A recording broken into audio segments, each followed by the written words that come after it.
네, 오늘 시장 이야기 함께 나누실 분입니다. 헤르메스 스탁의 하청환 본부장님과 함께합니다. 어서 오십시오. 네, 안녕하십니까. 네, 반갑습니다.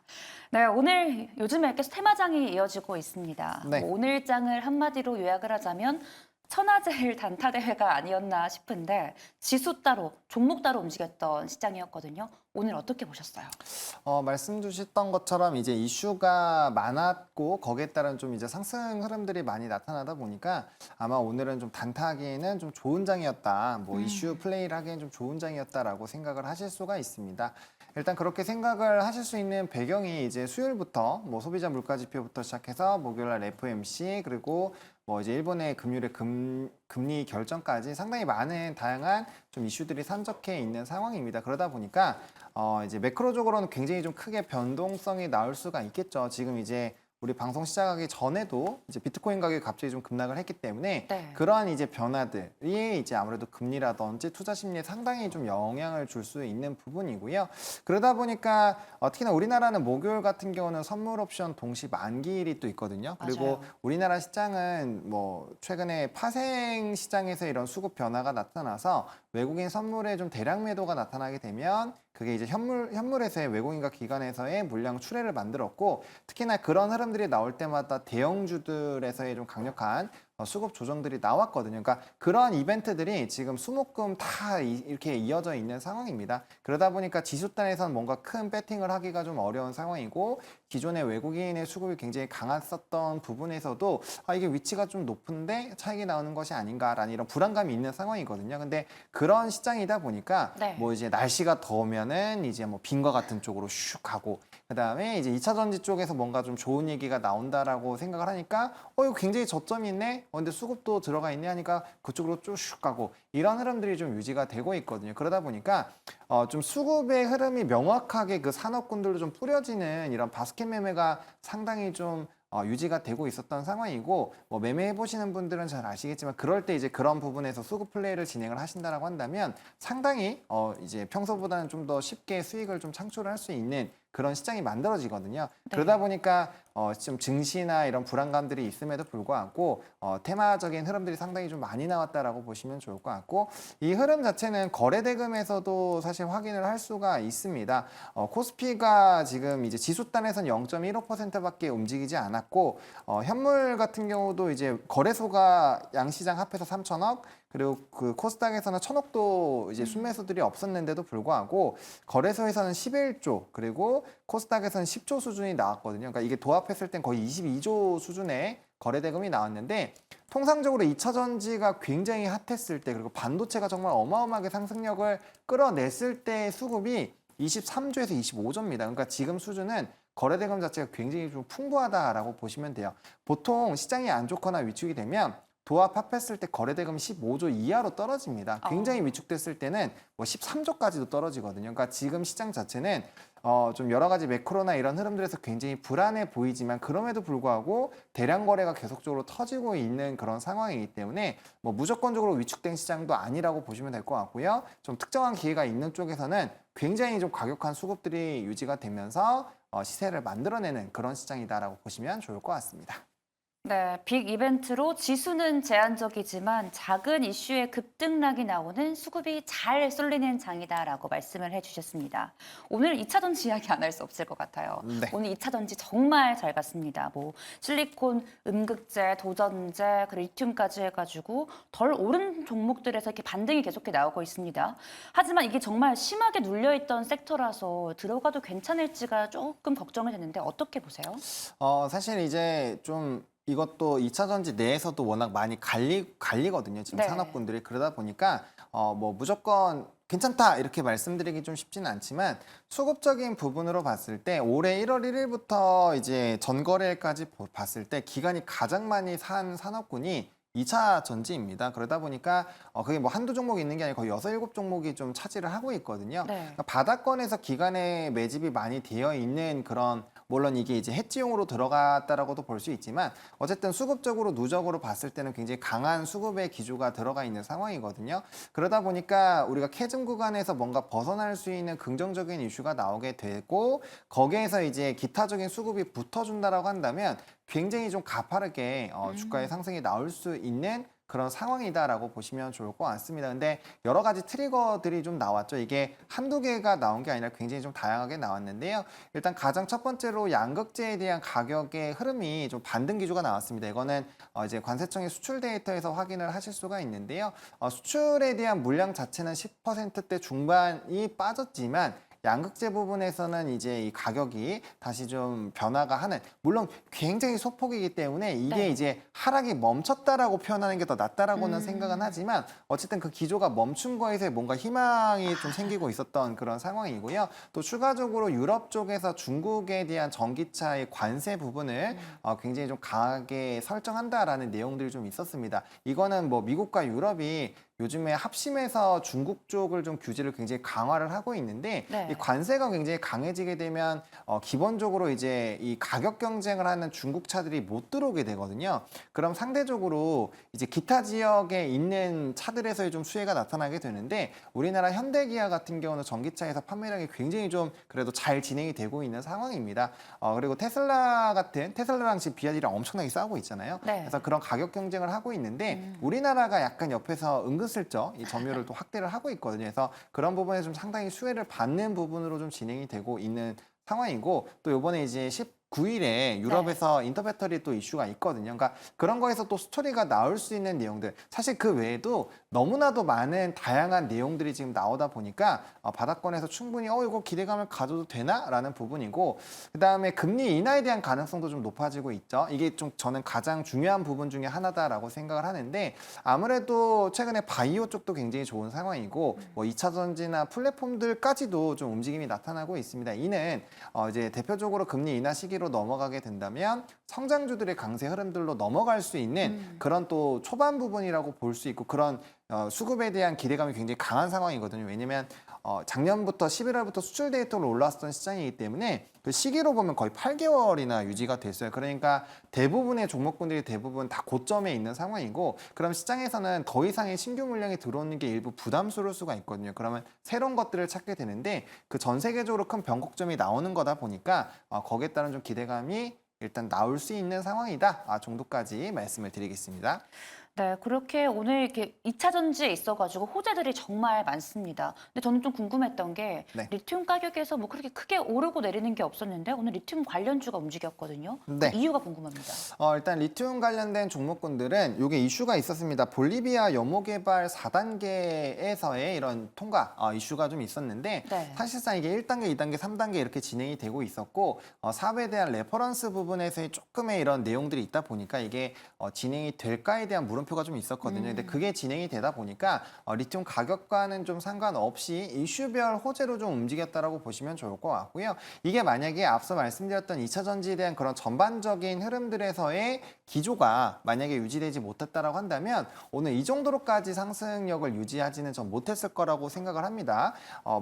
제가 아직 말씀드리지 못한 게 뭐 GM이라든지 정말 내용들이 많은데 네. 아무튼 이제 그런 것들이 다 반영이 되다 보니까 2차 전지 쪽에서 강세 흐름이 나타났고 이 이슈에 대한 영향을 받으면서 여기 리튬주들도 좀 강해졌다라고 보시면 좋을 것 같고, 이 시간에 좀 실리콘 응급제라든지 이런 것 쪽으로 좀 써보면 네. 사실상 오늘 대주전자재료가 상한가 장중 갔었고 한 26% 정도로 마무리가 됐는데 이 이슈가 뭐 이전부터 있었던 겁니다. 이게 오늘 네. 새롭게 부각된 게 아니거든요. 이제 테슬라 쪽에서의 뭐 응급제 이슈와 또 이제 현대차에 대한 이런 이슈들이 좀 부각이 되고 있는데 아무래도 대주전자재료 자체가 실리콘 응급제에서는 워낙 독보적인 지위를 가지고 그렇죠. 있다 보니까 수급 자체가 굉장히 좀 강하게 쏟아졌다라고 보시면 좋을 것 같습니다. 그래서 오늘 그런 여러 가지 복합적인 흐름들이 좀 엮이면서 전반적인 강세 흐름들을 만들었다라고 보시면 될 것 같고, 또 포스코 그룹주들도 좀 한몫을 했는데 네. 이건 또 한국가스공사와 또 연결이 돼가지고 또 이제 DX 쪽이 급등이 나오면서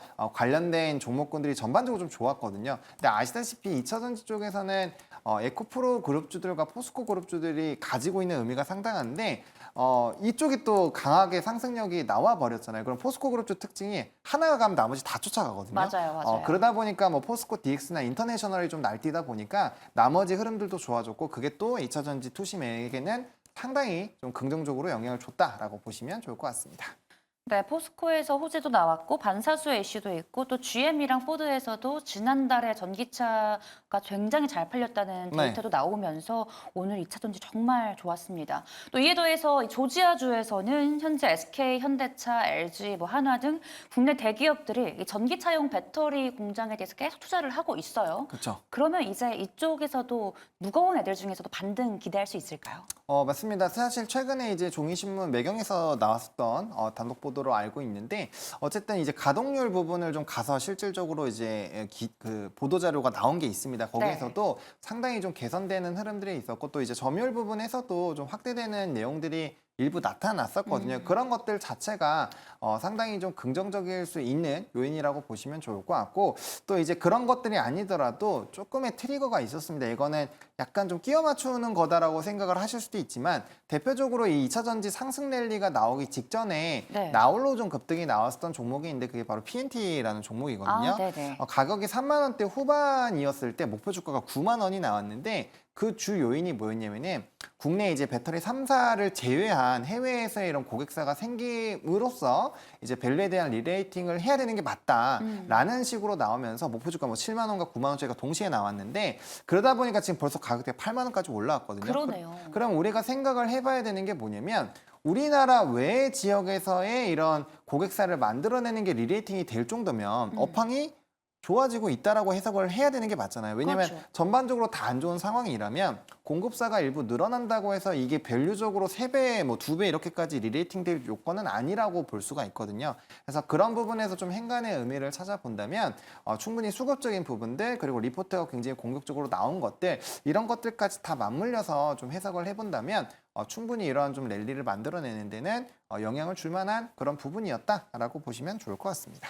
네, 2차 전지 섹터 계속 연속성을 갖고 나갈 수 있을 것 같다라는 전망을 제시해 주셨는데 우려가 되는 부분은 또 이제 미국에서 트럼프 대통령이 만약에 당선이 되면 워낙 이제 화석 연료에 집중을 하고 있는 분이라서 이 보조금 규모를 줄이거나 했을 때 좀 거기에서 출렁이지 않을까 걱정되거든요. 이쪽은 어떻게 보세요? 사실 이제 말씀 주신 것처럼 트럼프 이제 전 대통령이 당선이 만약에 된다면 네. 센티적으로는 영향을 줄 수가 있어요. 그러다 보니까 관련된 종목군들의 당연히 좀 변동성은 강해질 거다라고 생각을 합니다. 근데 이전에 트럼프 전 대통령이 대통령이었었던 그 시절에 네. 이런 이제 뭐 재생에너지 쪽이나 이런 정책 자금을 가장 많이 했었던 그 시기이기도 하거든요. 그래서 사실상 이제 뭐 전기차 쪽 같은 경우는 공장을 만들어서 또 활동을 재개를 하는 거기 때문에 이게 고용과도 연결이 됩니다. 그래서 단기간에 미리 좀 선 집행이 잡혀 있었던 그런 부분에서는 네. 강하게 제약을 하지는 못할 것이다라고 생각을 하고 있거든요. 아. 그렇기 때문에 이 부분은 사실 센티적으로는 영향을 주겠지만 오히려 이제 당선 이후에 이런 변동성이 좀 끝나고 난다라고 한다면 다시 빠르게 제자리를 찾아갈 것이기 때문에 그런 관점에서 본다라고 한다면 오히려 눌렸을 때 새로운 매수 기회를 준다라고 보시면 좋을 것 같고요. 현재 시점에서는 트럼프와 바이든의 이런 대선도 물론 중요하지만 저는 금리 인하에 대한 전망이 바뀌는 게 더 큰 영향을 줄 거라고 생각을 하고 있습니다. 왜냐하면 이제 성장주 쪽에서 가장 큰 상승 트리거, 그러니까 우리가 연초에 바이오 쪽이 굉장히 강력하게 상승 랠리가 나왔던 쪽이 있거든요. 그때 네. 2차 전지도 개체익이 좋았잖아요. 맞아요. 그때 이유가 뭐냐면 연초부터 그러니까 3월부터 FOMC에서 금리 인하를 할 것이다. 연내 뭐 4번, 5번 할 것이다라는 기대감이 굉장히 컸었고 그게 이제 수급적으로 굉장히 강하게 만들어줬잖아요. 근데 네. 지금도 시장에서는 1회에서 2회 정도는 할 것이다라고 예상을 하고 있고 그게 이제 열릴 수 있는 날들이 별로 없기 때문에 뭐 7월이나 9월 정도에 무조건 진행이 된다가 시장의 시각이에요. 근데 요번에 점도표라든지 아니면 이제 기자회견에서 그런 부분을 부숴버리는 얘기가 나와준다라고 한다면 들어오던 수급 쪽에서 굉장히 좀 강력한 차익 매물들이 나올 수 있기 때문에 지금 시점에서는 11월에 있는 대선 이슈보다는 네. 당장의 금리 인하에 대한 가능성이 어떻게 변화되는지를 더 체크하시는 게 중요하다라고 정리를 드리겠습니다. 네, 이미 정해진 부분에 대해서는 강한 규제가 불가능하기에 이쪽보다는 좀 금리 인하에 대한 결과를 좀 주시하는 게 좋을 것 같다라고 말씀을 하셨습니다. 그럼 만약 이번에 FOMC 결과가 조금 비둘기적으로 나오면 2차 전지나 바이오 엄청 뛰겠네요. 그렇죠. 추가적으로 상승이 나올 수 있는 트리거는 충분히 마련이 되어 있습니다. 앞에서 말씀 주셨던 것처럼 네. 일단 글로벌 기업 중에서 뭐 GM 같은 경우는 그 가이던스 자체도 내려놓지를 않고 있거든요. 그러니까 그만큼 어느 정도 자신이 있다라고 보시면 될 것 같고요. 바이오 같은 경우도 뭐 알테오젠 같은 기업 같은 경우는 굉장히 좀 긍정적인 내용들이 많아요. 그리고 최근에 이제 뭐 1112를 필두로 바이오 종목군들의 주가 추이 보시면 상당히 네. 강하고요. 또 이제 바이오 의약품 쪽까지도 강한 기조들이 나타나고 있거든요. 그래서 그러한 흐름들로 진행이 된다라고 한다면 국내적으로 상당히 좀 좋은 흐름들이 나타나지 않을까라고 예상을 하고 있습니다. 네, 그러면 2차 전지와 함께 잘 가고 있는 이 바이오까지 이야기해 주셨는데 오늘 1년 새 6배나 알테오젠이 주가가 뛰었습니다. 12%나 시세를 분출을 했어요. 오늘 이제 신규로 들어가기엔 좀 너무 고점이겠죠?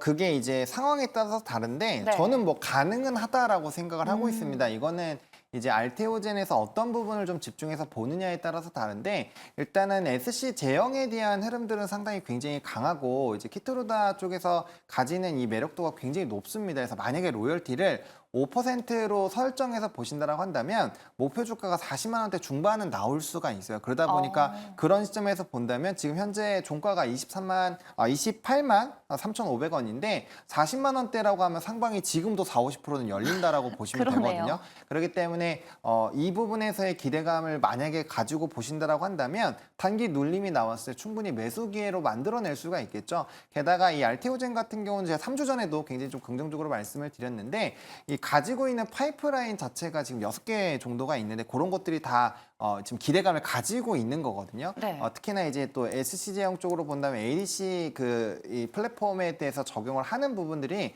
굉장히 강력해질 거고 또 이제 피하 주사 방식이 해외에서는 굉장히 빠르게 퍼져나가고 있어요. 네. 그러니까 그런 부분에서의 매력도를 가진다라고 한다면 사실상 굉장히 밸류적으로 우리가 바라볼 수 있는 룸이 크기 때문에 물론 이건 다 잘 됐을 때 얘기일 수도 있겠지만 그런 관점에서 본다라고 한다면 충분히 아직도 공격적으로는 볼 수 있다. 대신에 이제 기술적으로 본다라고 한다면 네. 주봉과 월봉상으로의 좀 이격이 좀 크게 벌어져 나오고 있는 그런 상황이죠. 그러다 보니까 현재 시점에서는 좀 짧게 끊어주시는 부분으로 추정 매매를 하시되 대신에 좀 눌림목이 강하게 나타났을 때는 좀 강력하게 한번 접근해 보셔도 괜찮은 그런 종목이다라고 정리를 드리겠습니다.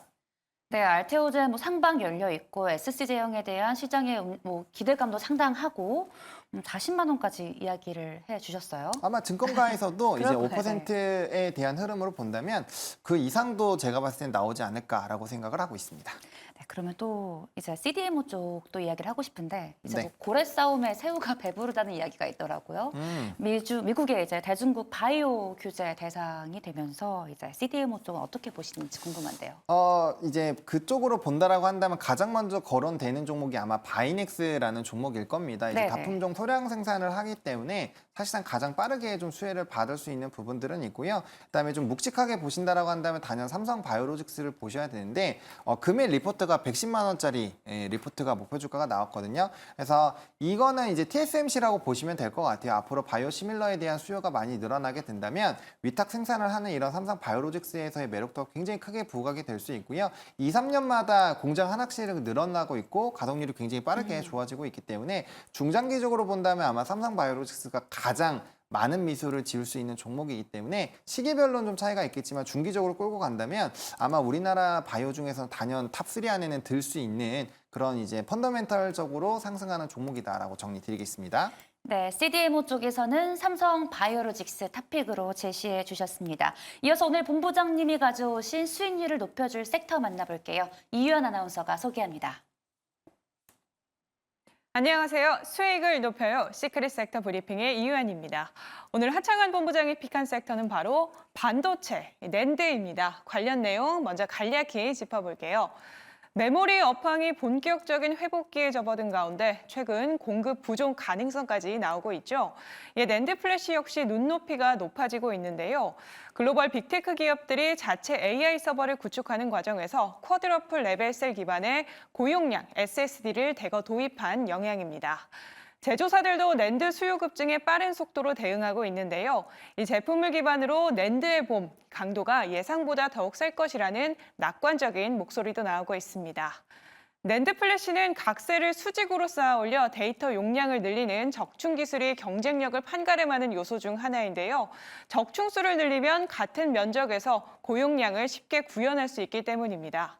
SK 하이닉스가 오는 2026년까지 낸드 플래시 최고 적중수를 300단대로 유지한다고 밝힌 반면 삼성전자와 마이크론은 당장 내년부터 400단대로 최고 적중 타이틀을 놓는다고 예고한 바 있어서 투자자들의 관심을 끌고 있습니다.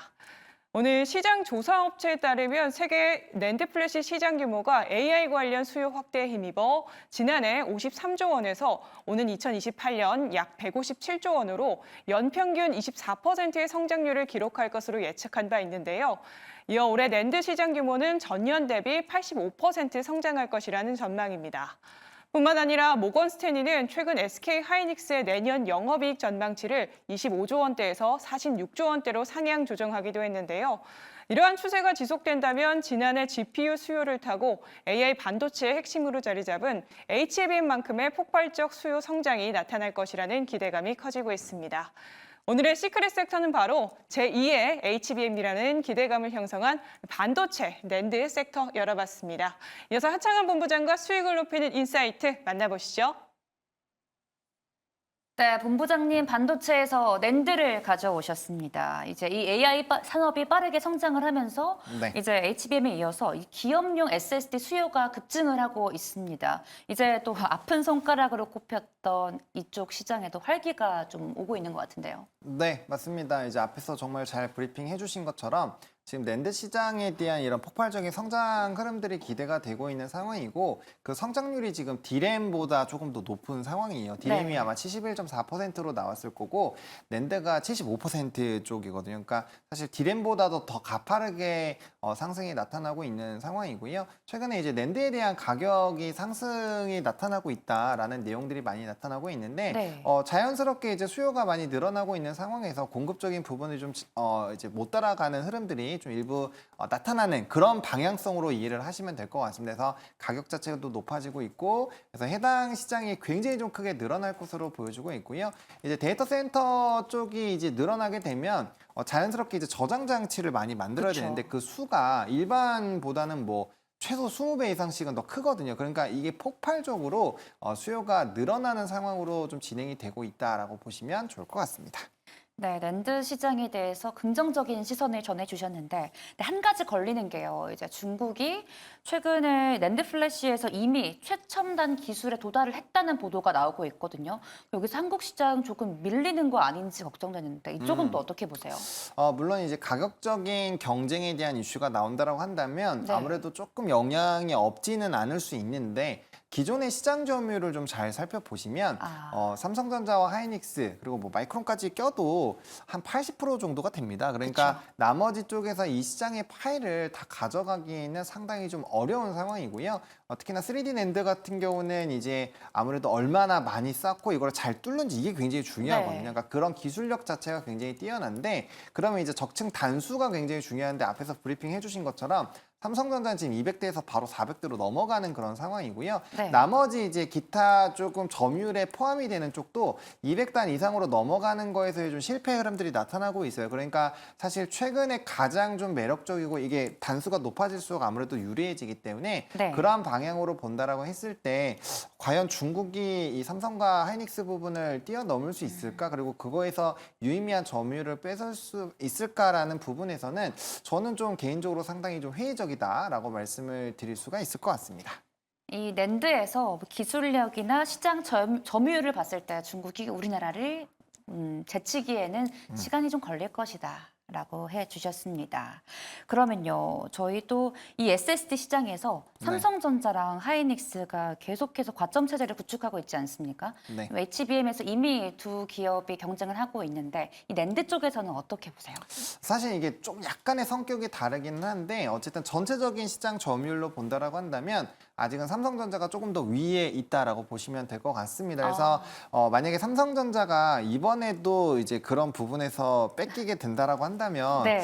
참 주가의 흐름이 그렇게 긍정적이지는 않을 것 같다라는 생각이 드는데 어쨌든 전반적인 시장에서의 외형 성장이 나타나고 있고 일단 단수 부분이 하이닉스 같은 경우 300단을 걸쳐서 진행이 되거든요. 그러다 보니까 제가 봤을 때는 삼성전자가 그래도 좀 선두 부분을 잘 지켜주지 않을까라고 생각을 하고 있습니다. 그래서 앞으로 앞으로 이런 뭐 기술 흐름들이나 이런 것들은 사실 25년으로 넘어가야 되는 부분들이 있기 때문에 그 부분을 조금 보셔야 되지 않을까라고 보고 있고요. 네. 기본적으로는 현재 시점에서 이 시장에 대한 전반적인 외형 성장에 따른 이제 높은 점유율을 가지고 있는 거에서 상당히 플러스 알파가 된다라는 부분, 그리고 앞에서도 이제 해외에 대한 이런 리서치 기관들이 상당히 이제 이 우리나라 기업들의 실적을 상상시키는데도 낸드가 큰 영향을 주고 있거든요. 그래서 그런 부분으로 보신다라고 한다면 기대를 해볼 만하지 않을까라고 생각을 하고 있습니다. 네, 긍정적인 전망 제시해 주셨고 탑픽은요? 탑픽은 이제 솔브레인을 조금 선택을 했습니다. 어떻게 보면은 이제 조금은 여러 가지 부분을 동시에 좀 건드릴 수 있는 부분으로 좀 생각을 하고 있는데요. 해당 종목 같은 경우는 이제 뭐 낸드나 디램 그리고 이제 기타 부분에서의 소재 부분에서도 상당히 공급을 할 수 있는 다양한 이 흐름들을 구축을 해놨습니다. 그러다 보니까 이제 소재단에서는 다 이제 걸리거든요. 그러니까 이 각각의 산업군들에서 성장 흐름들이 나타나면 거기서 플러스 알파 요인을 충분히 받는다라고 보시면 될 것 같습니다. 주가의 추세 같은 경우도 이제 작년 11월을 기점으로 해서 뭐 계속적으로 좀 올라가고 있는 상황 이전과 수출 데이터가 변화가 나오는 그런 흐름들부터 꾸준히 우상향을 해주고 있기 때문에 아마 보유자 분들은 조금은 답답할 수 있겠지만 그래도 앞으로의 이런 성장 매력도도 계속적으로 나타난다라고 보시면 좋을 것 같고, 특히나 낸드나 이런 쪽에서 가동률이 상당히 회복이 된 상황이기 때문에 해당 부분에서도 좀 매력도가 높아질 수 있겠습니다. 그리고 ESSD 쪽에서도 사실상 이제 시장의 성장에 따른 좀 기대감을 많이 가져갈 수 있다라는 부분에서 매력도가 높다라고 보시면 좋을 것 같고요. 네. 고단층에 대한 부분에서 좀 기대가 되는 부분에서는 고선택 관련된 이제 비인산에 대한 수요가 많이 늘어나게 되는데 해당 부분에서는 굉장히 높은 점유율을 가지고 있기 때문에 이 산업이 성장을 하게 됐을 때 단연 최대 수혜를 받을 수 있다라는 부분에서 산업의 흐름과 같이 좀 따라간다라고 보시면 좋을 것 같고요. 또 이제 DNF를 인수했었던 거에 대한 또 수혜도 크게 나타나지 않을까라고 보고 있기 때문에 뭐 긍정적인 내용은 너무 많아요. 그래서 한 A4 용지 한 페이지 넘는데 다 설명드리기에는 시간상 좀 부족하기 때문에 어쨌든 이런 하이K 뭐 공급망 확보라든지 뭐 고부가 쪽으로의 이런 재편에 따른 수익성이 상당히 좀 높아질 수 있다라는 부분으로 말씀을 드리겠습니다.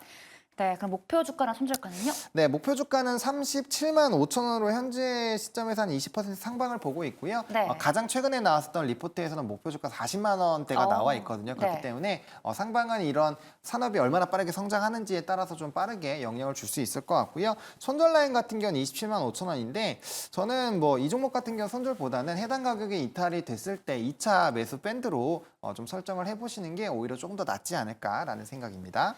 네, 꾸준히 우상향 곡선을 그려주고 있는 솔브레인 제시해 주셨습니다. 저는 본부장님의 탑픽이 항상 마음에 드는 게 알테오젠도 그렇고 피스케어딩스도 그렇고 가져오신 종목들이 정말 큰 시세를 분출을 했습니다. 우리 시청자 여러분들도 꼭 참고하시면 좋을 것 같습니다. 오늘 본부장님 여기서 보내드리겠습니다. 지금까지 헤르메스 스탁의 하창환 본부장님과 함께했습니다. 고맙습니다. 감사합니다.